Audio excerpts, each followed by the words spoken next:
Listen, thank you all for coming. It's, I mentioned to Arun, unfortunately I have a very tight schedule today. I very rarely get here. My mom is in Ojai.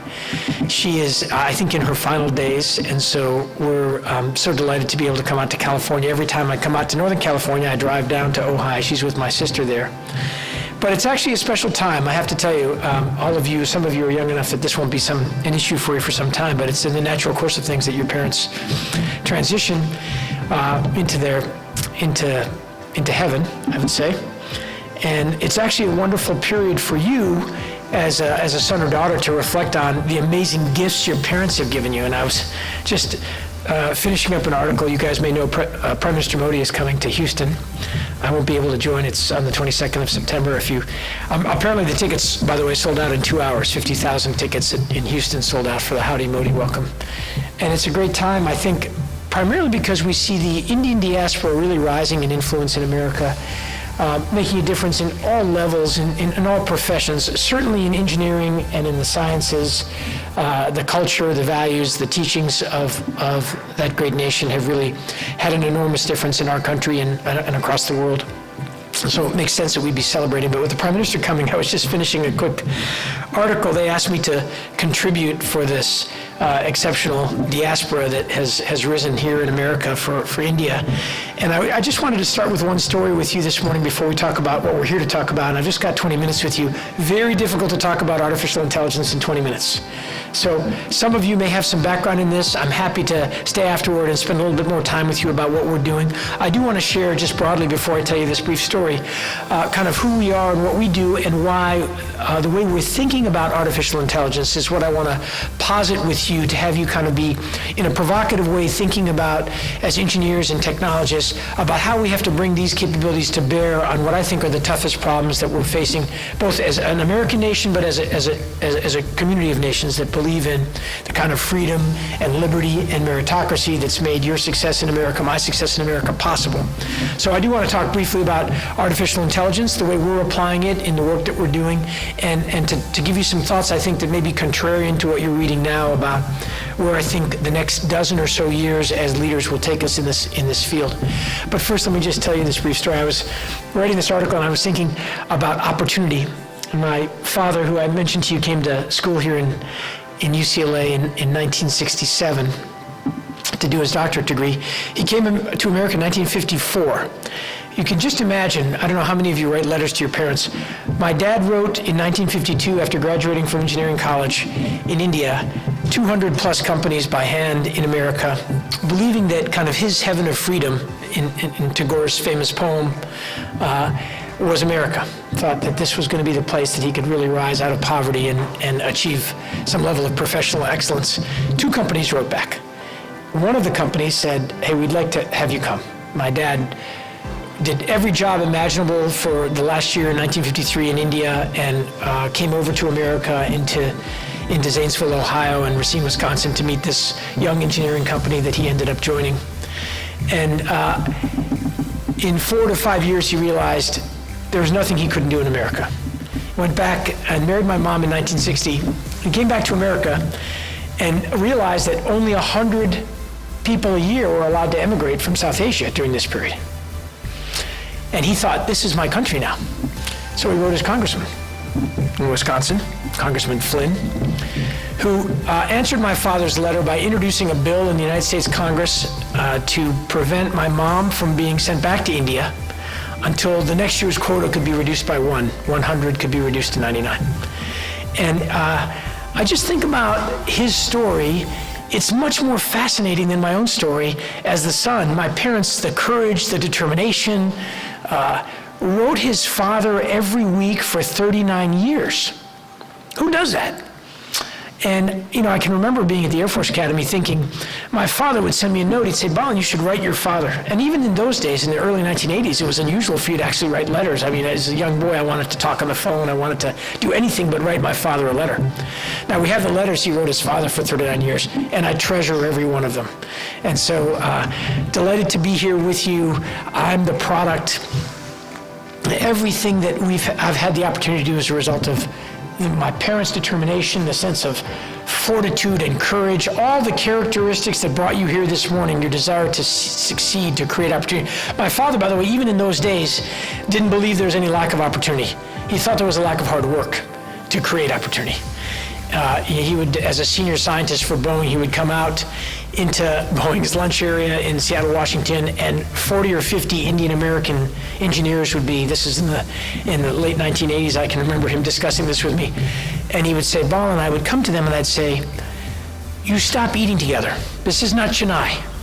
You find the people that you're working with. Let them understand your culture. Let them believe in you. It's important for us to gain, a little bit of satsang, a shared culture, a shared sense of values, to be with each other, or certainly a temple and other places that shared faith. But in the professional environment, he believed it was incumbent upon us to assimilate, to really bring the values of our culture and heritage to bear on the companies and places we were working in a way that we thought of ourselves as Americans. So he was a great inspiration to me. I'm here to talk to you about AI today. It's just been on my mind lately, and I think Orgin and Bala got me at a moment of weakness. I haven't been out to speak about these issues. Some of you may be reading about artificial intelligence. May I just see a show of hands briefly? How many folks are in AI now or have some interest in, you're here probably for marketing and healthcare, I respect that, but those are much more relevant probably to your business. So many of you do have some basic understanding of what I think is a convergence of capabilities that are unfolding. Let me just tell you briefly my experience. I was a commanding general in Afghanistan, one of 3 task forces operating there, commanding U.S. forces. We had a number of extraordinary attacks.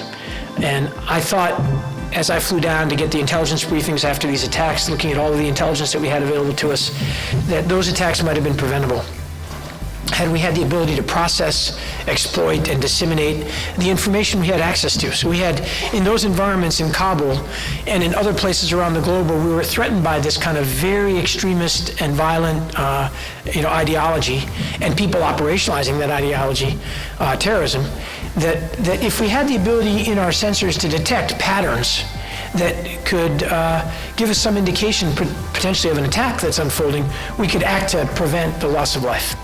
And I carried it with me as I left the profession of arms out of Afghanistan. I retired, came back to take care of my parents who were growing in age, and then transitioned into the business environment. Several years passed before I believed that we had both the compute power and the imagery processing algorithms necessary to really look at the world differently with the help of machines. So that's the basis from which I came to these set of challenges. I was so interested in the idea that we could somehow help our world protect the values that we care so deeply about. And I went to Silicon Valley just like you guys have in many cases. I know there's a number of senior entrepreneurs here too, but I pitched my idea. I found my co-founder who had built Google Maps, head of Google Maps data for 7 years, a brilliant engineer and product designer. And he had the network in the Valley for us to bring together the computer vision PhDs and scientists that we needed to think about this problem that I thought we needed in the national security and intelligence space differently, using artificial intelligence, machine learning, and of course, computer vision.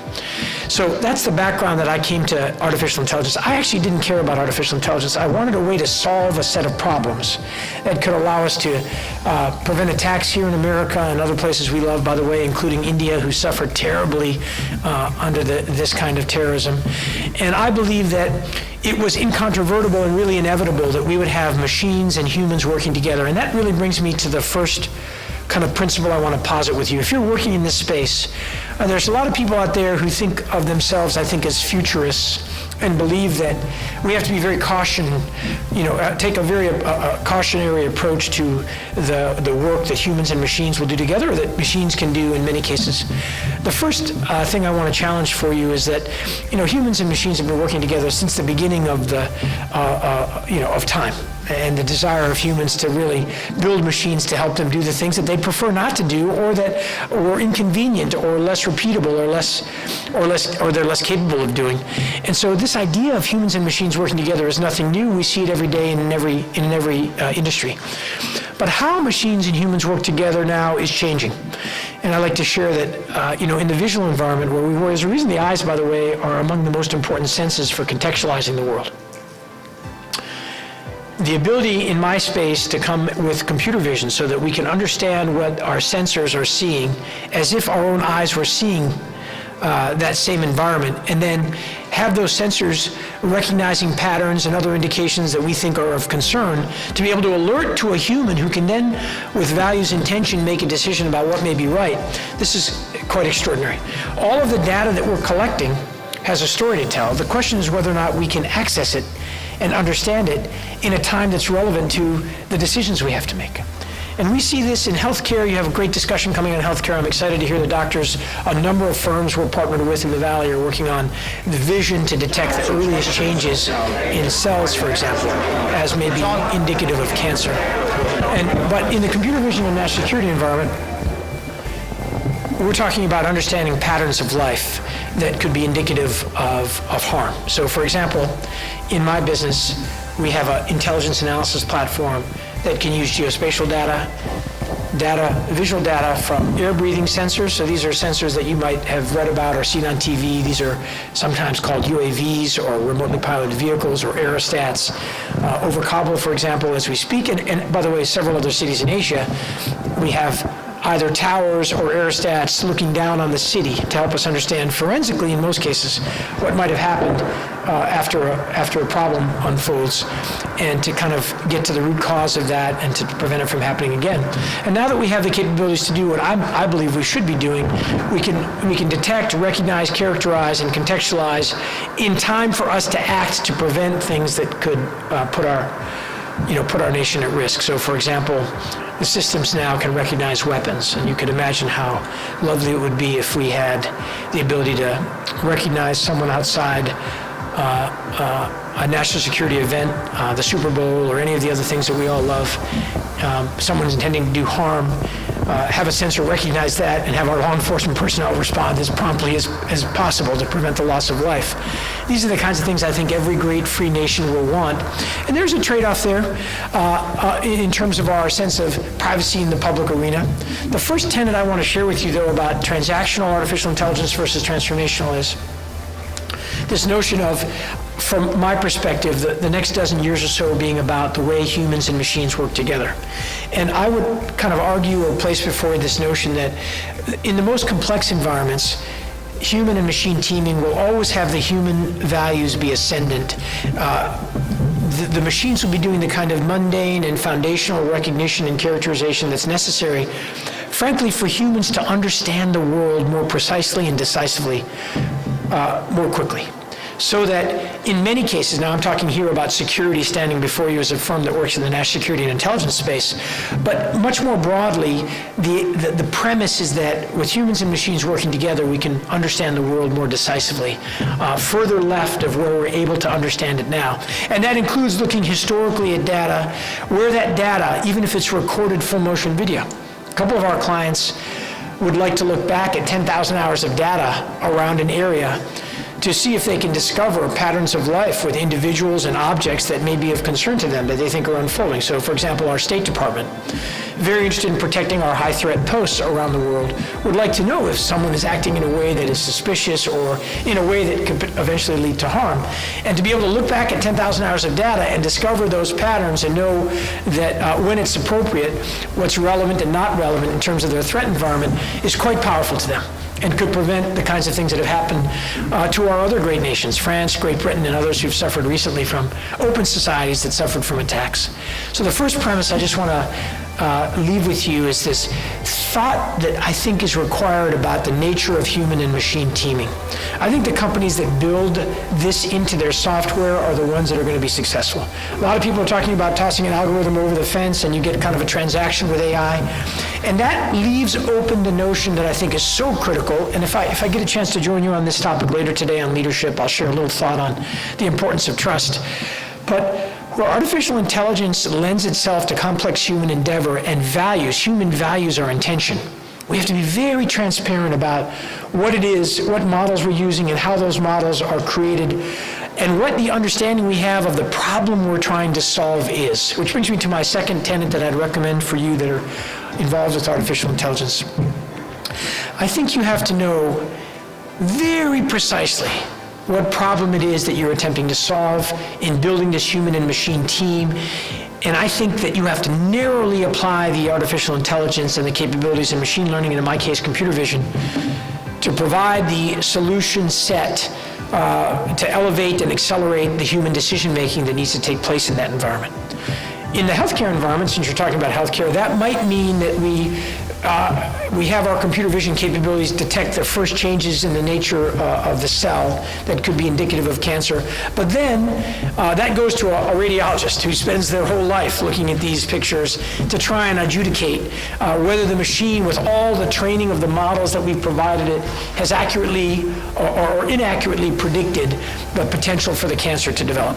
And so we're still relying on the extraordinary capability, the higher order capabilities of the brain of a well-trained surgeon, or in the case of intelligence and security, a well-trained human tradecraft, to make the decision about what protocols may be appropriate. And in national security and the protective environments, it's always that trade-off about when it's right to intervene and under what levels of confidence it may be appropriate for you to act.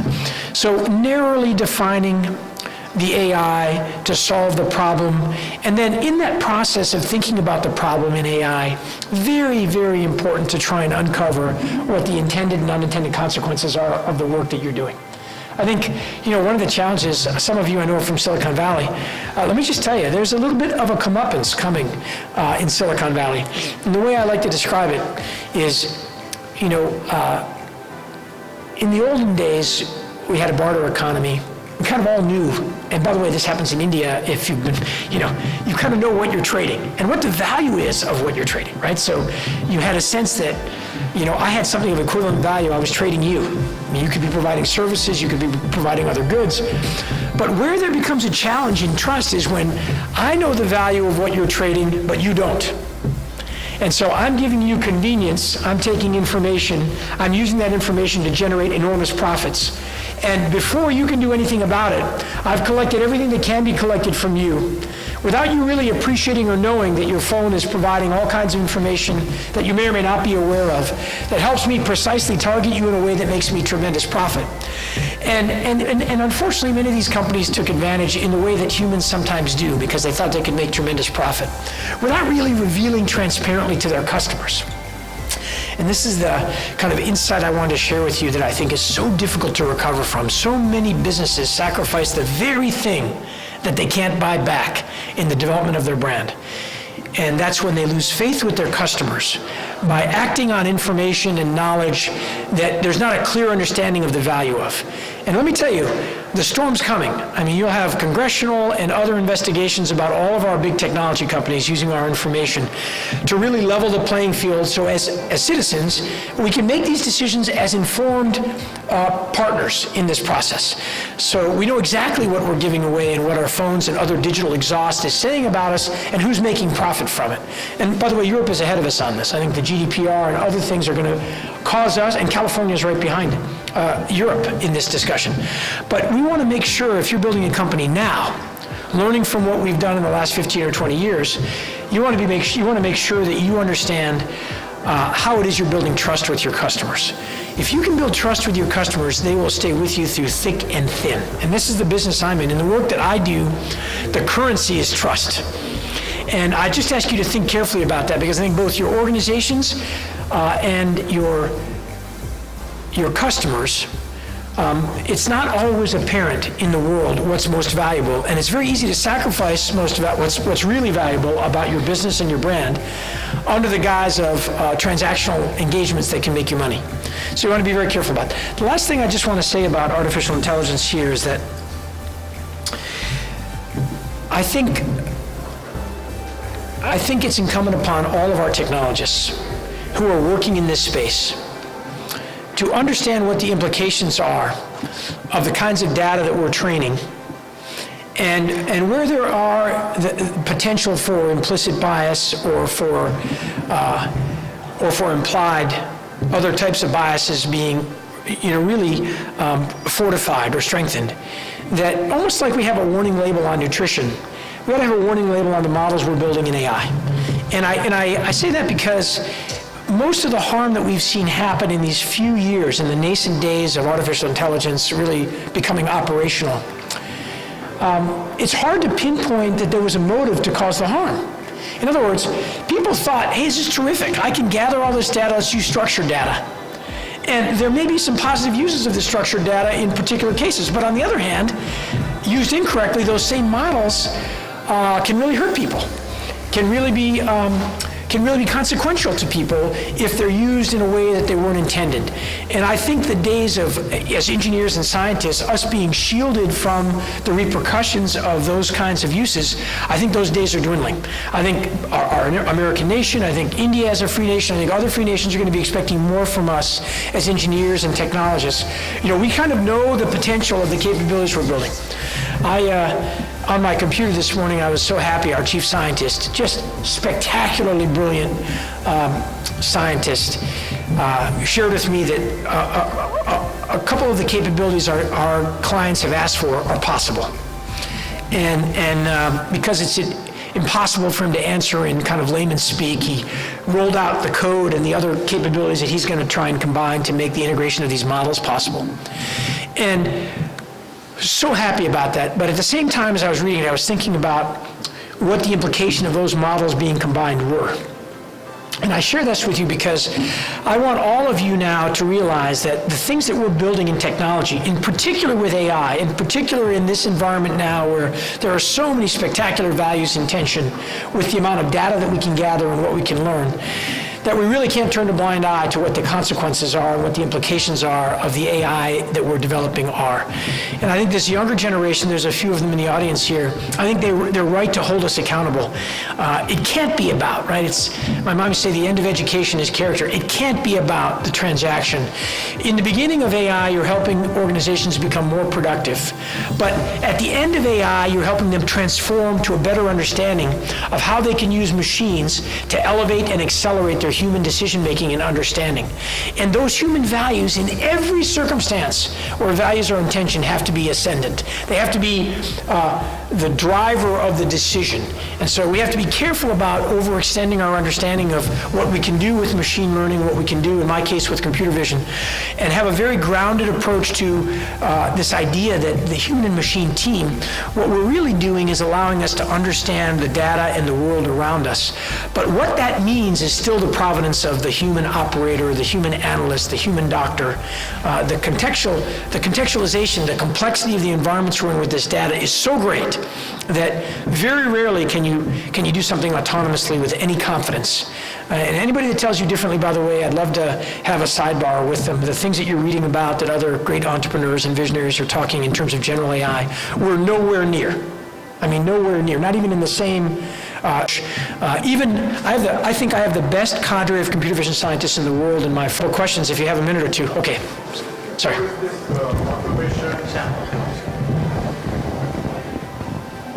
With this automation and artificial intelligence is taking a job of like lower level employees and it's creating wealth for companies like yours. So how is going to be? Well, it's a great, no, I understand, Sam. It's a common concern about, and by the way, it's been a concern since almost the beginning of time, right? People who are using horse-drawn carriages, people who maintain the horses are like, we don't want cars, right? People are going to not drive themselves. What am I going to do? And I can just take you forward from that. Accountants were very worried about the personal computer, thought they were going to be out of business. Little did they know the tax code would become more complex, and they'd have higher level work to do as technology and the advent of technology changed the way that they share their responsibilities. I do think this has been overblown a bit by people who believe that great swaths of the population are going to be displaced in the next few years by automation. So the first thing I'll share with you is my personal belief studying this now is that this will be a relatively gradual transformation that in most cases humans are well adapted to. Even now colleges and community colleges in California are training young men and women in vocations that are already adapted to the potential for the human and machine team. And you studied the industrial age, I'm sure. Nobody thought we would have cars that were built by machines, right? They were all hand built and Henry Ford's day, right? And what's happened as we've progressed and used machines for more and more complex environments is we've created opportunities for men and women to work in different fields to balance the new opportunities that are emerging by these very same technologies. And so I actually want you to kind of turn it on its head. I want you to be excited about the potential. I mean, just every one of these machines needs to be maintained. You know, just thinking about the complexities of these environments and the way that automation is coming, we're seeing now with artificial intelligence, we're creating opportunities for humans to help us understand the world now that we can understand the history of what's happened from the data. And so I'm not of the, there are people that are very empathetic to this position, that we should somehow slow down on innovation while we think through how we're going to transform our workforce. I actually think the prod for the transformation of our workforce is already happening. It's already happening. And we're seeing it. You're using the same technology you're concerned about displacing people, you're taking advantage of in your car every day, right? We used to have my own team in Silicon Valley build Google Maps. When I was young growing up, we had Rand McNally, right? We had these maps. And by the way, if they had just digitized those, you're too young to remember this, but we used to have literally in our car, we used to have these books, and we'd come up before we came into a city, we'd look at the map. And I remember thinking, boy, if they just digitize that process, that's going to be a failure, because I'd rather look at the handle. And what do? They rethought about how we should interact with the world around us. And they built something that actually feels very intuitive. Now, there's a downside that they didn't realize, and that's our cognitive awareness of our environment. You know, as an aviator and jet pilot, I always like to look at the maps to understand, at the speed I'm flying over the ground, to understand how that environment could change and affect my intended mission. So I always prided myself in kind of knowing when I was coming into a city where I was. You know, I'd kind of memorize the maps. I wouldn't have to look at it, showing off. You know, my children, without their Google Maps, couldn't get out of our neighborhood, right? And I told my son, he's 22, he's a college student, he said, Dad, I said, son, what are you going to do if your cell tower's jammed, if your GPS is down? You got to be able to pick up your sister. He's like, Dad, what planet are you on? You know, I've got 5 different backups. I got this, that, you know, he's just telling me about how he would, you know, he's using 3 or 4 different capabilities that I do think there is a downside to the advent of these capabilities, but I'm not worried about wholesale displacement. And I think on the other side of it, I just tell you, Sam, if we do this right, our children and our children's children are going to be in a world that there is less suffering, there's more compassion, there's more care, there's the kind of capability to prevent harm and violence that you and I could only dream about in our generation. And we can't be afraid of that future. We've got to embrace it. Now, do we have to figure out some of these challenges? Absolutely. In some of the parts of our society that are on the fringe of you know, I'm on the board of a nonprofit to help with early childhood education. We're in one of the most successful communities in the country, Fairfax, Virginia. 7,000 young men and women, really young men and women, come to school unprepared because both parents are working, they're with an aunt, or their language skills, English isn't their language. Do you know what happens to those young children? They fall behind in school, and we can't catch them up. And so our early childhood investment could produce the next, you know, Einstein. That is a problem that we can address collectively, because we care deeply about everyone having equal opportunity to succeed. And in the same way, if we look at these technologies and we put them in the right focus, we can find a way to make sure that folks that are on the edge of society, that aren't as connected to the technologies, that may be displaced by lower level jobs, we can find a way to make sure that they get the training and create a higher level set of skills and capabilities. We just have to want to do it. We just have to not to forget that, you know, once our family was on the edge, right? We're all in the middle of it now. But it wasn't that long ago till, you know, the Ayyar family in Chennai and Trivandrum, where my father grew up, was right on the edge, right? My dad grew up very poor, youngest of 7. And so I'm not far from that. But I think it can be addressed. I want you to think about the alternative, which is if we don't embrace these capabilities and we're not the heart of innovation as a nation, then we'll be behind many of the other rising adversaries that are out there. And frankly, their perception is different than ours, Sam. I mean, you know, China, we have a deep interwoven relationship with China, but their view of the world is different than ours, than America and free nations, right? They don't want people to be able to search freely on the internet. They want to control the environment. They're very worried about the liberalization of their people. That's not the world I want my children growing up in. And so I'm interested in our nation and free nations being able to have our children think about the world being a brighter place for them. And that's why I think we have to embrace innovation at some risk that we have to address. Please. Okay, we may be out of time. We have time for one more. Can I take her? Is the young lady there? Can I take her question? Thanks.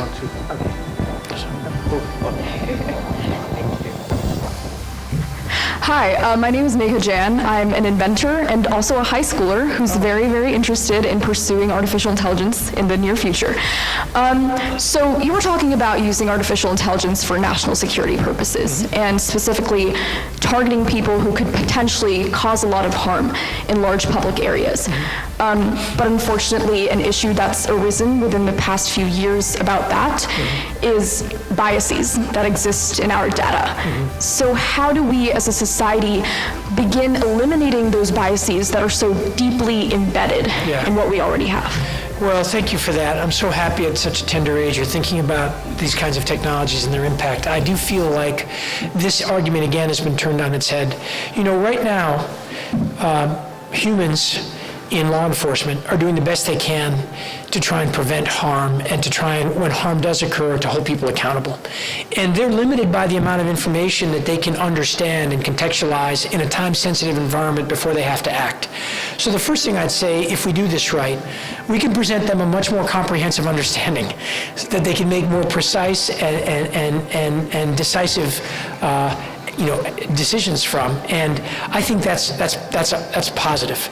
The second thing I'd say is that, unfortunately, in some cases, and it happens in the profession of arms as well, human judgment isn't as transparent as we might believe it is. You know, we're very concerned about transparency in machines. If you actually watch the way people behave, very rarely can you understand why they're behaving the way they are. And it's mostly out of their own human experience. So in the case of a police officer, for example, they might have had 5 or 6 incidents at this particular intersection where there was gang activity. And let me tell you, they're on their edge when they come into that intersection because their own personal experience has taught them sometimes there's gang activity here. And their assumption might be when there's a crime nearby that I got to go back to that intersection because that's where the last time I saw gang activity was. And just as an example, you might consider that on one side of the kind of civil liberty spectrum, you might consider that bias. This guy's just assuming that crime is happening here. A crime happened, let me go over there, right? And he's thinking, or she's thinking, no, that's my personal experience because I patrol this neighborhood. I know where the bad guys hang out. But from an outsider's perspective, you go, well, why don't you consider that larger neighborhood when you look at all the potential vehicles that went by and there was and you can just imagine how machines can help us actually challenge. In many cases, human experience helps us prevent. The intuition that they're talking about is actually years of experience they're bringing to bear on a situation that's time sensitive. But I think if we do this right, we can present machine intelligence in a way that really challenges what would be natural human bias. And so I think we can turn it on its head and create environments where we have the ability to understand the environment more broadly. Don't let your intuition, which may be based on cognitive or other kinds of biases, take over in a time-critical environment. And that can have deadly consequences, by the way. There's a great article in War on the Rocks, not that that's something you should be reading, but there's a great website that talks about these issues, and it's about the cognitive biases that humans have and why we shouldn't be as worried as much about AI and the potential biases that may exist if we build these models incorrectly. Let me tell you, these kinds of decisions are being made every day by humans with imperfect information. So I feel strongly that this is why I'm here before you today. We have to do this the right way. How we do this is important. And just like your mind can kind of unlock your spiritual development or bind you to the world, which direction we turn the key matters, right? I'm asking you to turn the key to the right, which is to kind of help humans be enlightened by the information and knowledge around them, not be bound by it or use the information around them to, in other words, to look for what they already believe and conclude that what they already believe must have been right, and to use the machines to support their biases as opposed to challenge them. Okay, sir, please, last question. I apologize. I know I got to get off the stage. I apologize. You can handle it from here. Okay, last question, very quickly. Would you like the mic? Hello. So this is I'm from a healthcare organization, and you're talking about AI by your thing, like, okay, I support AI. But the question here is, like, how it's going to change for a common man. Like his monthly premium is nothing but a mortgage payment. It would be $1,200 or $1,300. I know. And using AI, you can just really transform the world. My premium can come closer to $600 rather than $1,200. Yeah. But I don't see corporates doing that. And they're taking the other side. They're thinking about only their profit margin, not passing on to the common man. Yeah, it's a great question that goes to the human condition about the incentives that we have in place. I personally believe that capitalism is a tremendous system for deriving innovation, but where human values, compassion, and other elements of a society's interests intersect with that market, I think that's incumbent upon the government to act and to try and encourage or incentivize the delivery of great health care at a reasonable and affordable cost. I believe, like you do, that AI is going to transform this environment. And the way it's going to transform it is because we have so much more understanding of the potential triggers. Great book, I'm sure you've read Siddhartha Mukherjee's book on the gene. I felt like the first 200 pages were about my family. It's a bit of a tome, but helps you understand what can trigger these different diseases, in some cases, that we carry genetically, and the treatment for those. And these are so important to the health of our society and to free nations, but the sharing of data in the healthcare environment, which is an inherent problem we're not incentivized to, is one. Second, once we get that data shared, the ability to diagnose early and to take preventative care, I think is going to bring down the cost for the entire system. And I do think in this space, I see government leaders, senators, and colleagues of mine that are in leadership roles in the government, they're very interested in, at the appropriate time and place, both state and federal governments looking at why it is costs are where they are, and really both through shame and through regulation and policy, ensuring that the benefits of AI and our ability to deliver healthcare at a less expensive cost are actually delivered to American citizens. By the way, businesses have that incentive. It just depends on the CEO. If you got the right CEO and they're playing a long-term game, they should be the first to deliver the savings. Believe me, that's the nature of trust. When you have I wish I could tell these CEOs how misplaced they are. I was flying United Airlines in, and I was remembering there was a little problem with the overbooking, and I was remembering that scene that maybe many of you saw on YouTube of this poor guy who'd had a seat, and they wanted him off the plane, and all of their training and optimization had been about profit for their airline to that moment. And you saw in that 30 seconds what the culture of that company was, and you realized they had forgotten who they were. They had forgotten who their customer was. They had forgotten what mission they're in. They had trained their people to optimize for profit, even at the expense of their customer. And so it was a very natural outcome of what they've been training for. You want to be careful in your business to know what it is you're training for and who your customer is. And I think, don't worry, these healthcare insurers and others, not wanting scrutiny, not wanting more policy, not wanting more regulation, wanting to be able to make a successful business, are going to react to your concerns. So thank you all very much. Have a great morning.